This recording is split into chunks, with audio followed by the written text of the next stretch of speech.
Et hey, j'étais en dessous. Depuis ma vidéo de présentation sur la Cligloo, je reçois souvent des messages en me disant « Salut Morgan, moi aussi j'ai un petit véhicule et je voudrais l'aménager, est-ce que tu pourrais me donner les plans de la Cligloo ?» Si tu débarques et que t'as aucune idée de ce que c'est que la Cligloo, je te montre en image pour pas que tu sois lésé pour la suite de la vidéo. Attention, la Cligloo, c'est ça.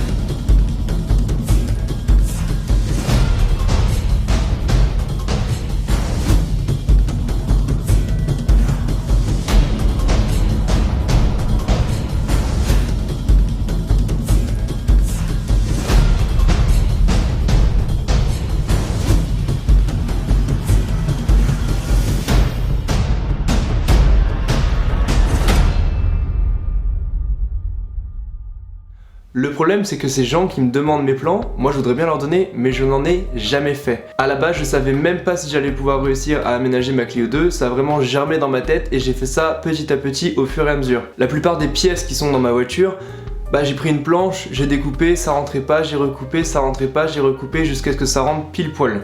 Donc forcément, il n'y avait pas de plan et ça a pris un peu de temps. Je voulais que ça respecte ma voiture. Je voulais en aucun cas toucher à la carrosserie, au siège, à l'habitacle. Je voulais juste que ce soit posable et démontable et que ça laisse aucune trace dans la voiture. Je voulais que ce soit enlevable parce que non, je ne vis pas dans ma voiture comme le pensent certains. J'ai un appartement et de temps en temps, je transforme ma voiture de 5 places à 2 places en Cligloo pour partir à l'aventure et pour que ça me coûte moins cher et voyager tranquillement, librement. C'était super important pour moi de passer de ces 2 places à mes 5 places de Clio parce que oui, par exemple, sur une période comme l'hiver, je vais transporter souvent plus de 2 personnes dans ma voiture et c'était un peu embêtant de se dire ah bah non, attends, on peut pas prendre ma voiture parce que moi j'ai que 2 places. L'hiver, j'en ai 5. Il fallait que tous ces modules soient stockables, soient démontables afin qu'ils tiennent dans un volume assez restreint. J'ai pas énormément de place pour le stocker, ça dort dans ma cave tout l'hiver. Et ma cave elle me sert pas que pour ma Cligloo, donc du coup il fallait quelque chose qui tienne dans un petit volume et je vais te montrer ça juste après. Il y a d'autres points mineurs qui me tenaient à cœur, par exemple le fait que c'est construit avec du bois, mais globalement je t'ai décrit les objectifs principaux. Là on est début 2020, il commence à faire un peu plus doux au niveau de la météo, du coup je vais switcher, je vais enlever la Clio pour la repasser en Cligloo et comme ça en même temps je te montre comment j'ai fabriqué tout ça. Bon, on se retrouve dans ma cave, je vais te montrer juste le volume que ça prend. Là tu vois, j'ai commencé à démonter la Clio, j'ai enlevé le début des sièges. C'est pas très long à démonter, le plus chiant c'est tout transporter. Je sais plus quelle est la clé de ma cave. Ouais, c'est celle-là. Du premier coup, ça va jouer au loto aujourd'hui hein. Moi je vous le dis hein. Tu vois ça là, le truc rouge là? Et bien juste ça, c'est tous les modules de toute la Cligloo. Et ça fait pas grand chose hein. Bon là attends, tu vois rien du tout. J'ai posé là. Ça fait voilà. Ça fait une longueur de bras. C'est pas énorme hein. C'était super dur de faire quelque chose d'aussi compact. Et j'en suis ravi, ça prend pas de place. Bon, j'enlève tout ça et on va l'installer. Changement de décor, on se retrouve à l'arrière de ma voiture et je vais tout expliquer. Pour commencer, le choix du bois. Il me fallait quelque chose de solide, de résistant, de joli et d'économique. C'est pour ça que j'ai choisi du pin. Donc c'est du pin de 2 mm et j'ai fait l'ensemble de mes modules en pin. En gros, la Cligloo, il faut la découper en 3 parties. La première partie, c'est le plancher. La deuxième, c'est le coffre qui va représenter la zone arrière du lit. Et enfin, la dernière, c'est la partie avant du lit.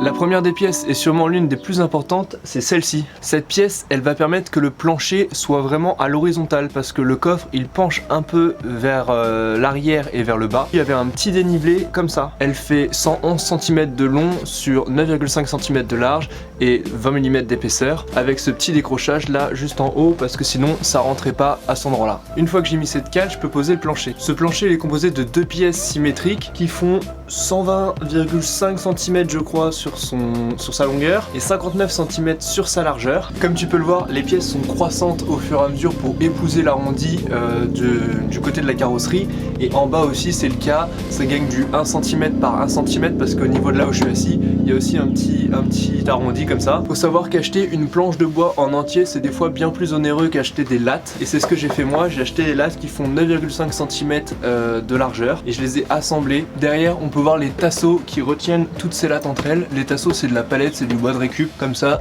coûte rien et c'est bien pratique. le premier côté du plancher qui rentre juste là. Et par la suite, on vient mettre son congénère qui est l'exact symétrique de l'autre côté, embuté. Et ensuite, il glisse. Et voilà. Comme tu peux le voir, de chaque côté du plancher, on a des trous. Il y en a un là et un là. C'est pour ça que moi j'ai fait ces pièces qui ont été faites sur mesure du coup, afin de combler ces trous et que le parquet soit entier. Je viens de finir d'assembler les 5 pièces qui composent le plancher et maintenant je vais pouvoir poser le lit par-dessus. L'une des deuxièmes pièces les plus importantes pour la Cli-Glou, c'est celle-là. C'est celle qui va me permettre de me sauver la vie en cas de freinage d'urgence. En gros, c'est la pièce qui va faire en sorte que le coffre à l'arrière soit maintenu au parquet. Le coffre pourrait s'envoler si je freinais un peu trop fort et m'arriver dans la nuque. Alors comment ça fonctionne? Cette pièce, elle fait 32 cm sur sa plus grande longueur, 28 sur sa plus petite longueur, 9,5 cm parce que c'est aussi une latte et elle faisait toute 9,5 cm et toujours de 20 mm sur l'épaisseur. Vous voyez, il y a 2 trous là et ces 2 trous vont coïncider avec les trous qu'il y a aussi sur le coffre, l'étape juste après. Donc je vais venir mettre ces pièces à l'intérieur, 1 et 2. Et en fait par la suite on verra que ça rentre du coup dans le coffre et que ça permet de le tenir. Juste là sur la partie arrière droite, il y a une encoche et en fait ça fait rentrer parfaitement les 20 mm de ma planche là à l'intérieur. Voilà, donc là elle est mise en place et tu vois ça ne bouge pas. C'est vraiment serti entre le plancher et la voiture et c'est exactement ce que je veux parce que l'objectif c'est que ça tienne fort, très très fort. Ça c'est mon coffre de rangement qui sert aussi de partie inférieure de mon lit, là où je mets mes petits petons quand je dors. Au niveau des dimensions, il fait 50,5 de largeur sur 80,5 de longueur. De hauteur, boum, 19 cm de hauteur. Je sais pas si on voit très bien, mais c'est toujours des lattes de 9,5 cm de largeur. Un avion qui passe, l'avion. Il passe l'avion. Par la suite, je suis venu fusionner ces 2 morceaux avec ce qu'on voit là de chaque côté. C'est de la palette, une fois de plus, récupération. Gratuit pas cher. Une fois que j'avais mes 4 planches, je suis venu les assembler ensemble par des tasseaux dans tous les angles. C'est les parties qu'on voit là, qu'on voit là, qu'on voit là, et puis là. Et puis ensuite, avec des vis et des écrous, crac crac crac crac, j'ai serré tout ça et ça donne ce magnifique rectangle. L'autre chose qui est importante sur cette pièce, ce sont ces équerres. Tu verras qu'on va s'en servir par la suite. C'est les équerres sur lesquels je vais pouvoir poser l'avant du lit. Le dernier petit truc que j'ai oublié de te montrer, c'est ces 2 trous là et là, qui vont entrer parfaitement dans la pièce qu'on a insérée juste avant. Et on serre, et on serre, et on serre, et on serre, et on serre, et on serre. La finalité de tout ça, c'est qu'on a un coffre qui ne bouge pas. Voilà, il est tenu. Parfait, on passe à l'étape suivante. Ça caille. La pièce finale pour finir la partie basse du lit, c'est ce couvercle qui fait 81 sur sa grande longueur, 57,7 sur sa plus grande largeur et 52 sur sa plus petite largeur. C'est toujours le même bois, donc on a du 20 mm d'épaisseur. C'est toujours le même principe, c'est des lattes qui font 9,5 cm de largeur chacune. Il y en a 3 d'un côté, 3 de l'autre. Au centre, j'ai mis 3 charnières afin de pouvoir faire un couvercle comme ça, de pas être obligé de tout le temps l'enlever et le remettre. Il y a juste besoin de l'ouvrir comme ça et je peux avoir accès à l'intérieur de mon coffre. Là ça y est, j'ai terminé d'installer ce qui ne bouge pas dans la Cli-Glou, ce qui reste toujours et qui m'accompagne dans mes trajets. Et maintenant je vais te montrer l'avant du lit qui lui est amovible et qui me permet de le positionner en position dodo la nuit et en position conduite la journée. Pour l'avant du lit, on a 4 pièces. La partie avant droite qui fait 40,5 sur 123 de long. La partie avant gauche qui fait elle aussi 40,5 sur sa plus grande largeur sur 123 de long, avec forcément elle est toute biscornue. À cet endroit là, c'est là où va passer le siège avant et là c'est la zone pour faire passer le volant. À noter que sur les 2 avants du lit, on retrouve tout en haut à l'arrière cette espèce de petit rail là, et c'est là où vont venir se glisser les pieds du lit. La 3e pièce, c'est cette espèce d'enclume, et je ne vais pas te faire le détail de toutes les dimensions à l'oral, hein. Je te laisse regarder le plan parce que c'est quand même bien la galère. C'est fait qu'avec des matériaux de récup, principalement de la palette pour changer. J'aime bien la palette, hein. Franchement c'est vraiment pas cher et t'en trouves partout. Et donc ça c'est les pieds avant droit du lit. Et enfin la 4e pièce, tu te doutes que s'il y a des pieds avant droit, il y a des pieds avant gauche. Et voici les pieds avant gauche. Et maintenant je vais te montrer comment tout ça s'assemble. Imaginons que j'ai trouvé mon spot pour la nuit, comment je fais pour installer mon lit. Première étape, j'avance les 2 sièges. Ensuite je vais venir enlever la tête du siège avant droit. Hop, une fois que j'ai enlevé la tête du siège avant droit, je le couche complètement. Je vais venir poser les pieds avant droit sur le siège avant droit. Hop, donc c'est la grosse enclume. Et par la suite, je vais venir poser la partie avant droite du lit, à la fois sur les équerres qui étaient sur le coffre que je t'ai montré tout à l'heure, et aussi sur ses pieds.